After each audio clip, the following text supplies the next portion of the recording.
What if the silence you feel right now isn't absence but a divine test? What if every tear that falls, every closed door, every night when you beg for a sign, is actually God watching you quietly, waiting to see what you'll do when no one else hears your prayers? There are moments in life when existence feels like an invisible battlefield. You fight, you try, you pray, and nothing changes. It feels as if heaven has gone silent. But what if that silence isn't punishment? What if it's the very moment when the Creator wants to see whether your faith depends on blessings, or if it still stands when everything collapses around you? There comes a point when your heart grows tired of waiting for answers, and your soul whispers, "Why me?" And it's exactly in that instant, when the weight of life seems unbearable, that the real conversation with God begins. Picture a long, cold, motionless night. The wind blows outside, but the storm inside you rages louder. You close your eyes and whisper, "Lord, why have you gone silent?" Yet that silence isn't indifference, it's divine attention. It's the Creator watching closely to see if your love for Him endures when miracles disappear from view. Faith and Stoicism meet right there, at the point where pain no longer destroys but transforms. The Stoic believes we cannot control what happens, only how we respond to it. Faith teaches the same, but with a celestial breath, that suffering can be the language through which God whispers the secrets of spiritual growth. When everything crumbles, when the ground beneath you disappears, God teaches you to fly. But this flight is inward, the soul learning to trust, even when blindfolded. You're not alone in this silence. For centuries, prophets also questioned God's quiet. Job, surrounded by loss and sorrow, cried out, "Why, Lord?"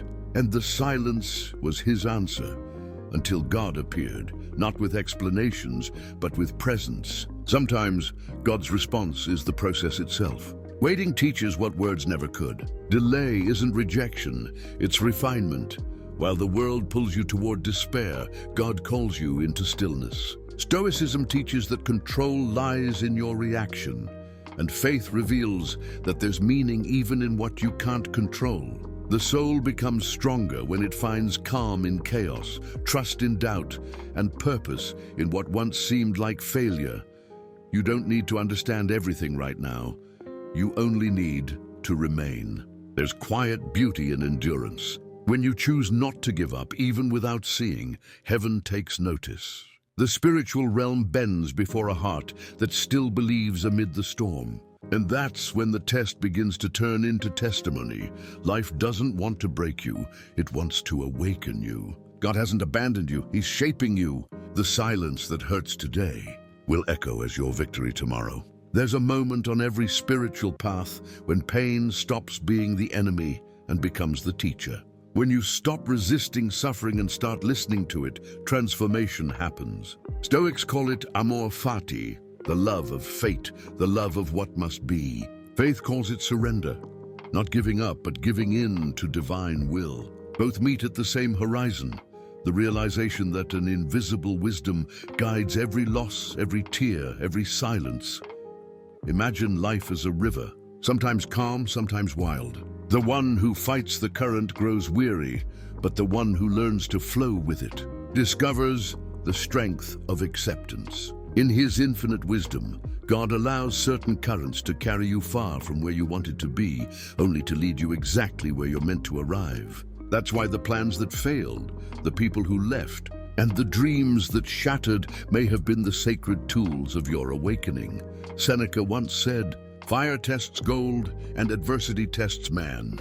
And God declared, "The gold is tested by fire, and the heart by the Lord." Same truth, two languages. Pain is the fire, and you are the gold being refined. At first, it feels like punishment. But then, you realize the fire came not to destroy you, but to burn away what's no longer essential, leaving only what is pure. When you finally accept that God is in control, despair begins to fade. What was once fear becomes trust. What was once doubt becomes surrender. And what was once chaos becomes direction. The Stoic mind says, "I can't control what happens, but I can control how I react." The faithful soul replies, "I don't understand what happens, but I trust the one who does." This union of reason and faith, that's the highest form of wisdom. You start to see that every fall was a lesson, every wound was a portal, every moment of loneliness was the space where God could finally speak to you. The answers never come through noise, they arrive in silence. Because silence is the altar where God whispers truths the world could never let you hear. Romans says, suffering produces perseverance. Perseverance, character. And character, hope. It's a spiritual staircase. Every step hurts, but each one brings you closer to the light. The philosophy of the ancients and the faith of the prophets converge here. The soul grows not by resisting pain, but by finding gratitude even in the unknown. You're not being punished, you're being prepared. Every trial is training for the purpose that follows. Pain isn't the end, it's the process. And the process is the disguise of the miracle. When you finally understand that God's silence no longer feels frightening, it becomes a quiet embrace saying, I never left you.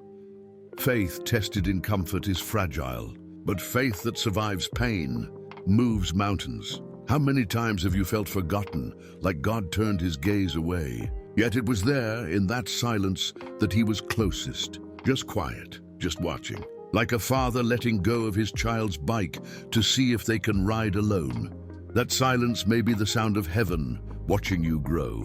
You ask for answers, but maybe God wants to see your actions. You pray for strength, but he gives you battles to reveal the strength already within you. The pain that breaks you is the same pain that shapes you. The absence that hurts is the presence that tests. God doesn't need to prove anything, but he may be proving you to prepare you. Every time you wanted to quit but kept going, that was faith being refined. Gold in the fire. Every time you knelt in silence, heaven took note. God doesn't reveal himself to those who believe by emotion, but to those who remain, even when they feel nothing. Maybe right now, you're in the middle of the test, and you don't even realize it. Because divine tests rarely come with warnings. They come disguised as silence, delay, pain, solitude. But if you listen closely, you'll sense something different, a quiet stirring that something greater is unfolding. What if what seems like punishment is just preparation? What if what looks like the end is actually the beginning of your awakening? Maybe God isn't distant. Maybe he's simply asking in silence, do you still trust me? Even when you don't understand? That's when the shift happens, not around you, but within you. The heart that once bled with confusion begins to see purpose hidden inside the pain. You realize that God never stopped speaking. You just weren't ready to hear. He's been shaping you, refining you, preparing you for what once would have broken you. Think of this. When gold is refined, the goldsmith never looks away. He keeps his eyes fixed until the metal reflects his own image. God does the same. He doesn't abandon you in the fire. He waits until his reflection shines through you. When amid chaos, you still choose to believe, heaven moves. God's silence becomes presence. Pain becomes clarity. Despair becomes understanding. Then you realize life's tests aren't cruel trials, but sacred invitations to see the divine through the darkness. True faith isn't believing when all is well. It's believing when everything falls apart. It's standing firm when the wind howls against you. It's walking without a map, guided only by the whisper that says, keep going. Revelation doesn't thunder, it whispers. You begin to see that the prayers which seemed unanswered were actually answered through silence, because silence made you grow. Absence made you search within for what you always sought outside. And inside, you found the reflection of the divine.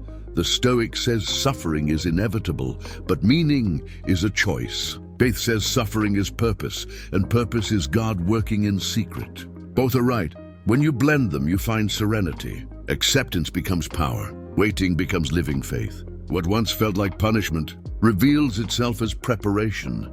That's the awakening. The pain that once hurt now teaches. The emptiness that frightened you now connects you. What looked like loss now feels like liberation. You see that God never left. He stayed silent to help you hear your own faith. And when that happens, your heart fills with a peace the world can neither give nor take away. The fire still burns, but now you understand. It's not destroying you, it's refining you. As the last ember fades and light enters again, you find no more shadows in your heart. The doubts that haunted you become distant echoes. You realize that every tear, every prayer, every silence was love in disguise. Every tear refined you. Every night of anguish drew you closer to true faith. Not the faith that waits for miracles, but the faith that sees miracles in everyday survival, in every rise after a fall. God didn't give you what you wanted. He gave you what you needed. And now you know you are stronger than you ever imagined. The call to light doesn't come from outside, it rises from within. You no longer wait for signs, you are the sign. The light God lit within you, faith, courage, endurance, that is your guide now. Even in silence, He was never absent. Now you know the journey is hard, but it's holy. Suffering isn't eternal, but faith is. The test wasn't punishment, it was preparation. And the purpose God has for you is clearer than ever. Reflect on what you've learned. Even in silence may you hear His voice. Even in pain may you find peace. And always remember, the answer you've been waiting for is already within you, waiting to be lived. True faith isn't in what you can see, but in what you can believe, even when there's nothing visible. God tested you to prepare you, and now He's calling you into freedom.